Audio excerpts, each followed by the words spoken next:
Samantala, tinalakay ang ilang panukala sa pagpapataw ng death penalty sa mga kasong may kinalaman sa droga sa ikanim na pagdinig ng Senado kaugnay ng mga umano'y extrajudicial killing sa bansa. Natuloy ang pagtalakay sa issue sa kabila ng motion ni Senator Laila De Lima na pagpaliban ang diskusyon dito. Sa pagdinig ay inilahad ni Senator Manny Pacquiao ang kanyang panukala na ipataw ang parusang kamatayan sa mga mapapatunayang sangkot sa mga karumal-dumal na krimeng may kinalaman sa illegal na droga.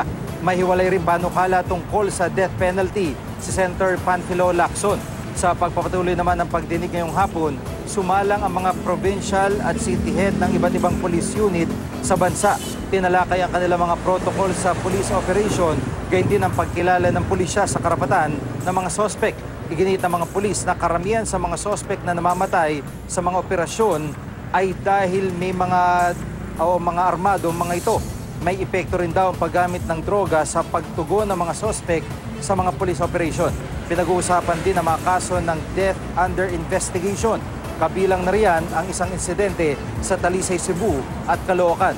Naghayag naman ng pagkabahala si Senador De Lima sa anay pagdami ng mga death squad sa iba't ibang bahagi ng bansa.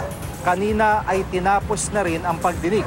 Ayon kay Committee Chairman Senator Dick Gordon, sinusubukan niyang isumite ang ulat kaugnay ng pagdinig sa Lunes.